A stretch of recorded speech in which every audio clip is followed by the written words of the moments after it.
ബിസ്നെക്സ്റ്റിലേക്ക് സ്വാഗതം. അടുത്തയാഴ്ച സാമ്പത്തിക മേഖലയിൽ എന്ത് സംഭവിക്കും? പ്രസിഡന്റ് സ്ഥാനത്തേക്കുള്ള ട്രംപിന്റെ രണ്ടാം വരവ് ഇന്ത്യയുടെ സ്വപ്നങ്ങളിൽ കരിനിഴൽ വീഴ്ത്തുമോ? ഇന്ത്യയുടെ കുതിപ്പിൽ വെല്ലുവിളികൾ എന്തൊക്കെ? പ്രതീക്ഷകൾ തല്ലിക്കെടുത്തിയോ സ്വർണ്ണവിലയിലെ കുതിപ്പ്? മാർക്കറ്റിൽ ഉൽപ്പന്ന വിലയുടെ കയറ്റിറക്കങ്ങൾ എങ്ങനെ? വിപണിയിലെത്തുന്ന പുതിയ ഉൽപ്പന്നങ്ങൾ ഏതൊക്കെ? കാണാം ബിസ്നെക്സ്റ്റ്.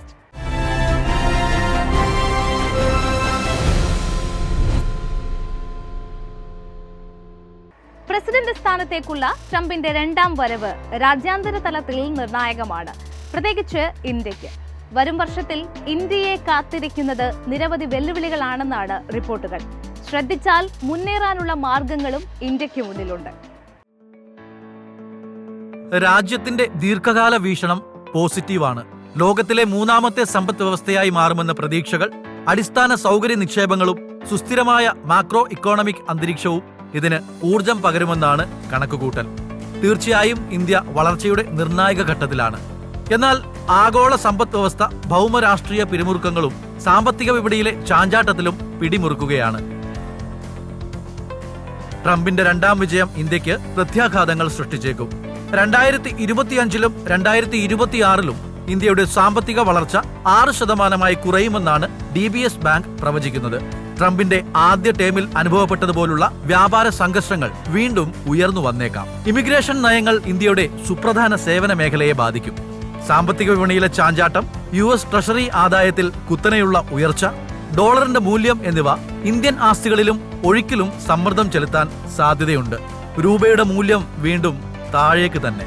ഇത്തരമൊരു സാഹചര്യത്തിൽ US-മായി ചൈനയേക്കാൾ ആഴത്തിലുള്ള കയറ്റുമതി നിക്ഷേപ ബന്ധങ്ങൾ ഉള്ളതിനാൽ ഇന്ത്യക്ക് നേട്ടമുണ്ടാകും. കൂടാതെ കൃഷി, രാസവസ്തുക്കൾ, തുണിത്തരങ്ങൾ തുടങ്ങിയ മേഖലകളിലെ ഇന്ത്യയുടെ കരുത്ത് US-മായി ശക്തമായ വ്യാപാരം നിലനിർത്താനും സഹായിക്കും.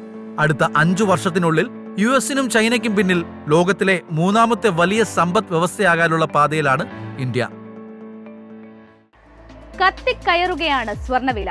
രാജ്യാന്തര സ്വർണ്ണവില $2,700 പ്രതീക്ഷിച്ചത്ര വില കുറയാനുള്ള സാധ്യത മങ്ങിക്കൊണ്ടിരിക്കുകയാണ്.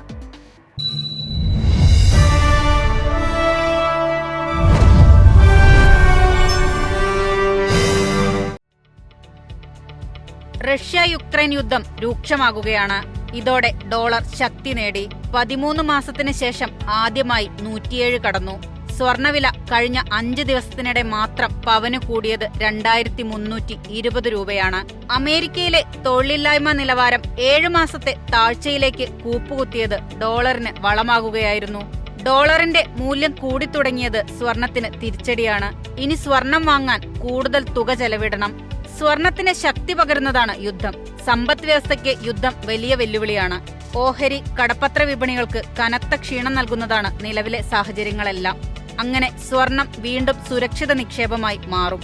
കൂടാതെ അമേരിക്കയിലെ രാഷ്ട്രീയ മാറ്റം പണപ്പെരുപ്പം കൂട്ടിയേക്കുമെന്നും വിലയിരുത്തലുകളുണ്ട്.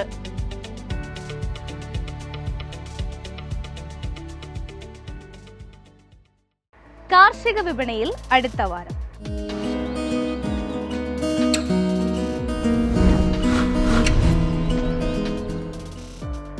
കൊക്കോ ക്ഷാമം രൂക്ഷമായത് ചോക്ലേറ്റ് വ്യവസായികളെ പ്രതിസന്ധിയിലാക്കി.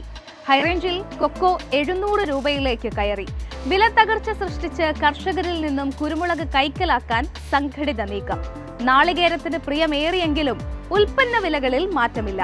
രാജ്യാന്തര റബ്ബർ വിലയിലെ മുന്നേറ്റത്തിലും ടയർ ലോബിക്ക് നിസ്സംഗത. കൊക്കോ ക്ഷാമം തല ഉയർത്തുന്നു. സീസൺ കാലയളവെങ്കിലും ഉൽപാദനത്തിലെ ഇടിവ് ലഭ്യതയെ ബാധിച്ചു. സാധാരണ നവംബർ-ഡിസംബർ വരെയുള്ള കാലയളവിലാണ് സീസൺ. ഇക്കുറി നവംബർ അവസാന വാരത്തിലേക്ക് പ്രവേശിച്ചിട്ടും വ്യവസായികൾക്ക് ലഭ്യത ഉറപ്പുവരുത്താനാകുന്നില്ല. ചിലർ ഏജന്റുമാരെ ഇറക്കി കൊക്കോ സംഭരിക്കുന്നുണ്ട്. മാസാരംഭത്തിൽ ഇവർ രംഗത്തു നിന്നും പൂർണ്ണമായി അകന്നുനിന്ന് വിലക്കയറ്റ സാധ്യതകളെ തടയാൻ ശ്രമം നടത്തിയെങ്കിലും ആഗോള വിപണി ചൂടുപിടിച്ചതിനാൽ അവരുടെ തന്ത്രം വിലപോയില്ല. കുരുമുളക് ഉൽപാദനം കുറയുമെന്ന സൂചനയാണ് മേഖലയിൽ നിന്നും ലഭ്യമാകുന്നത്. എന്നാൽ കേന്ദ്ര ഏജൻസി ഇത്തവണ വിളവ് കൂടുമെന്നാണ് വിലയിരുത്തിയത്. ഇത് ഉത്തരേന്ത്യൻ വാങ്ങലുകാർ അവസരമാക്കി. വില കൃത്രിമമായി ഇടിച്ച് കർഷകരിൽ നിന്നും ചരക്ക് കൈക്കലാക്കാൻ അവർ കിണഞ്ഞു ശ്രമിച്ചു. വില 1000 രൂപയിലധികം ഇടിയാൻ ഇത് കാരണമായി. എന്നാൽ സ്ഥിതിഗതികൾ വ്യക്തമായി അറിയുന്ന കർഷകർ സ്റ്റോക്ക് ഇറക്കിയില്ല. അൺഗാർബിൾഡ് കുരുമുളക് 62,000 രൂപയിലും ഗാർബിൾഡ് 64,000 രൂപയിലും വിപണനം നടന്നു. ഉത്തരേന്ത്യയിൽ തണുപ്പ് ശക്തിയേറിയിട്ടും ചുക്കിന് ഡിമാൻഡില്ല. വൻ ഓർഡറുകൾ എത്തുമെന്ന പ്രതീക്ഷയിൽ ഇടനിലക്കാരും ഉൽപാദകരും ഉയർന്ന അളവിൽ ചുക്ക് സംഭരിച്ചിട്ടുണ്ട്. ഡൽഹി, ഗ്വാളിയർ, കാൺപൂർ എന്നിവിടെ നിന്നുള്ള വാങ്ങലുകാരെ വിപണി ഉറ്റുനോക്കുന്നു. നോയമ്പുകാല ആവശ്യങ്ങൾ മുന്നിൽ കണ്ടുള്ള ചരക്ക് സംഭരണ വേളയായിട്ടും അറബ് രാജ്യങ്ങളിൽ നിന്നും ആവശ്യക്കാർ എത്തിയില്ല. വിവിധ ഇനം ചുക്കുവില ഒരു മാസമായി ക്വിന്റലിന് 32,500 രൂപ മുതൽ 35,000 വരെ സ്റ്റഡിയാണ്. കയറ്റുമതി ഓർഡറുകൾക്കൊപ്പം ആഭ്യന്തര ഡിമാൻഡും കൂടിയത് ഏലക്ക ലേല കേന്ദ്രങ്ങളിൽ ആവേശം വിതറി. ശരാശരി ഇനങ്ങൾ ഈ വർഷത്തെ ഏറ്റവും ഉയർന്ന നിലവാരമായ 2,899 രൂപ വരെ എത്തി. മികച്ച ഇനങ്ങൾക്ക് കിലോ 3,500 രൂപ വരെ. കൂടുതൽ വിലയ്ക്ക് വേണ്ടി കർഷകർ ചരക്ക് നീക്കം കുറച്ചുവെന്നാണ് ചെറുകിട വ്യാപാരികളുടെ പക്ഷം. ഏഷ്യൻ റബ്ബർ മാർക്കറ്റുകളിലെ ഉണർവ് കണ്ടില്ലെന്ന ഭാവത്തിലായിരുന്നു ഇന്ത്യൻ ടയർ ഭീമന്മാർ. ആഭ്യന്തര വില ഉയരുമെന്ന് പ്രതീക്ഷിച്ച കർഷകരെ അമ്പരിപ്പിച്ച് ഷീറ്റ് വില കൂട്ടാൻ ടയർ നിർമ്മാതാക്കൾ തയ്യാറായില്ല. മഴ മൂലം തെക്കൻ ജില്ലകളിൽ റബ്ബർ ടാപ്പിംഗ് പൂർണ്ണമായി സ്തംഭിച്ചിട്ടും 4ാം ഗ്രേഡ് കിലോ 182 രൂപയിൽ നിന്ന് 3 രൂപ മാത്രമാണ് കൂടിയത്. സംസ്ഥാനത്ത് പച്ചതേങ്ങ വില സർവകാല റെക്കോർഡിലേക്ക്. ഇതോടെ വ്യവസായികൾ കൂടിയ വിലയ്ക്ക് കൊപ്ര സംഭരിക്കാൻ ഇറങ്ങി. വ്യാവസായിക ഡിമാൻഡിൽ കൊപ്ര ക്വിന്റലിന് 14,200 രൂപയും വെളിച്ചെണ്ണ 21,200 രൂപയായും കയറി. ശബരിമല സീസൺ ആയതിനാൽ ദക്ഷിണേന്ത്യൻ വിപണികളിൽ പച്ചതേങ്ങയ്ക്ക് ഡിമാൻഡ് വർദ്ധിച്ചതിനാൽ കാർഷിക മേഖല കൊപ്രയാക്കാൻ നിൽക്കാതെ വിറ്റുമാറുകയാണ്. ഇനി ലോഞ്ച് പാഡ്. പുതിയ ആഴ്ചയിൽ വിപണിയിലെത്തുന്ന പുത്തൻ താരങ്ങൾ. ടൊയോട്ടയുടെ പുതിയ തലമുറ ക്യാംറി ഇന്ത്യയിലെത്തുന്നു. Launching December 11-ന്.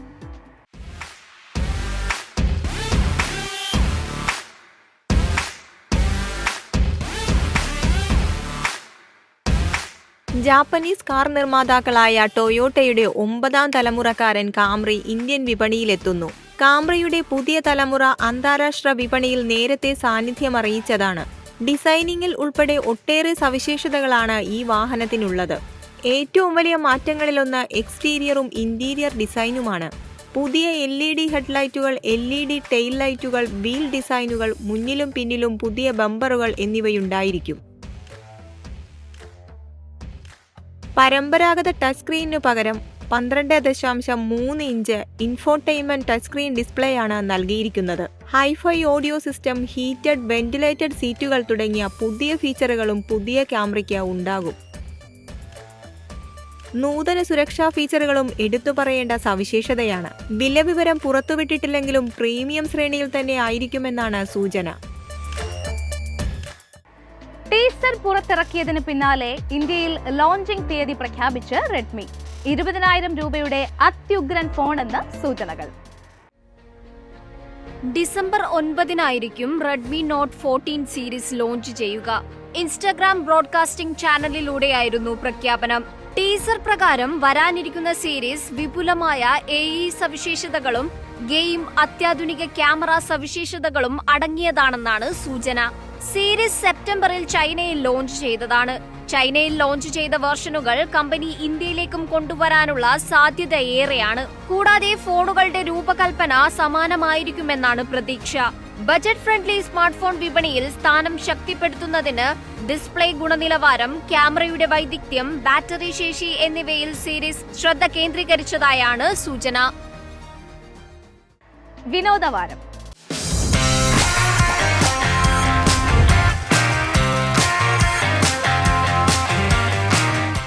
വിജയുടെ വിടവാങ്ങൽ ചിത്രം ദളപതി 69.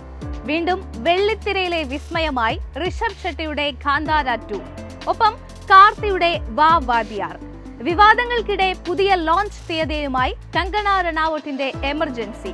നോക്കാം സിനിമാ വിശേഷങ്ങളിലേക്ക്. ബോക്സ് ഓഫീസിൽ 2 സൂപ്പർ സ്റ്റാർ ചിത്രങ്ങളുടെ ഏറ്റുമുട്ടലിനാണ് 2025 ഒക്ടോബർ സാക്ഷ്യം വഹിക്കുക. 395 കോടിയുടെ ബോക്സ് ഓഫീസ് വിജയം നേടി ഇന്ത്യൻ സിനിമാ മേഖലയെ വിസ്മയിപ്പിച്ച ഋഷഭ് ഷെട്ടിയുടെ കാന്താരയുടെ 2ാം ഭാഗവും ദളപതി വിജയ് അവസാനമായി നായകനായെത്തുന്ന ദളപതി 69-നുമാണ് ഒക്ടോബറിൽ തിയേറ്ററുകളിലെത്തുക. KGF, സലാർ പോലുള്ള വൻ പടങ്ങളൊരുക്കിയ ഹോംബാലെ ഫിലിംസാണ് കാന്താര 2വിന്റെ നിർമ്മാതാക്കൾ. ചിത്രത്തിന്റെ ടീസർ ഇതിനോടകം തന്നെ ഏറെ ശ്രദ്ധ നേടിക്കഴിഞ്ഞു. വിജയുടെ ദളപതി 69 ദീപാവലി റിലീസിനാണ് തയ്യാറെടുക്കുന്നത്. കർണാടകയിൽ നിന്നുള്ള നിർമ്മാണ കമ്പനി KVN പ്രൊഡക്ഷനാണ് ചിത്രത്തിന്റെ നിർമ്മാണം. പൂജ ഹെഗ്ഡെ നായികയായി എത്തുന്ന ചിത്രത്തിൽ ബോബി ഡിയോൾ, മമത അടക്കം വൻ താരനിര തന്നെ ചിത്രത്തിൽ അണിനിരക്കുന്നുണ്ട്. സൂദ് കവും, കാതലും കടന്നുപോകും എന്നീ സൂപ്പർ ഹിറ്റ് സിനിമകൾക്ക് ശേഷം നളൻ കുമാരസ്വാമി സംവിധാനം ചെയ്യുന്ന ചിത്രമാണ് വാ വാത്തിയാർ. ഒരു ഫൺ ഡാർക്ക് കോമഡി ചിത്രമാകും വാ വാത്തിയാർ എന്ന സൂചനയാണ് ടീസർ നൽകുന്നത്. MGR ആരാധകരുടെ കഥ പറയുന്ന ചിത്രത്തിൽ കൃതി ഷെട്ടി, സത്യരാജ്, ആനന്ദ് രാജ്, രാജ് കിരൺ, കരുണാകരൻ എന്നിവരാണ് മറ്റു പ്രധാന വേഷങ്ങളിലെത്തുന്നത്. ചിത്രം ഡിസംബർ 26-ന് പ്രദർശനത്തിനെത്തും. കങ്കണ റണാവത്ത് ഇന്ദിരാഗാന്ധിയായി വേഷമിടുന്ന എമർജൻസി ജനുവരി 17-ന് ആഗോള റിലീസിനായി തിയേറ്ററുകളിലെത്തും. പേര് സൂചിപ്പിക്കുന്നത് പോലെ അടിയന്തരാവസ്ഥ പ്രമേയമാക്കിയുള്ള ചിത്രമാണെന്നാണ് റിപ്പോർട്ട്. വിവാദങ്ങളെ തുടർന്ന് സിനിമയ്ക്ക് സെൻസർ ബോർഡിന്റെ അനുമതി ലഭിക്കാഞ്ഞത് റിലീസ് നീളാൻ കാരണമായി.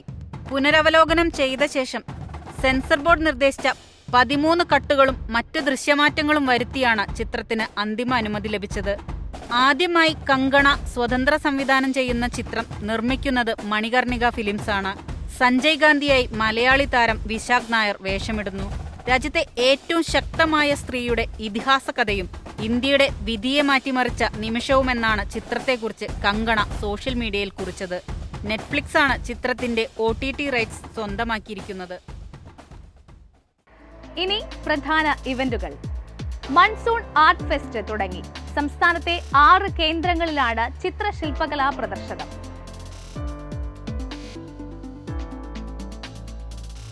Vineeth Sreenivasan live concert Darbar hall ഗ്രൗണ്ടിൽ ഡിസംബർ 21-ന്. ഇതോടെ ബിസ് നെക്സ്റ്റ് അവസാനിക്കുന്നു. അടുത്തയാഴ്ച കാണാം. ബൈ.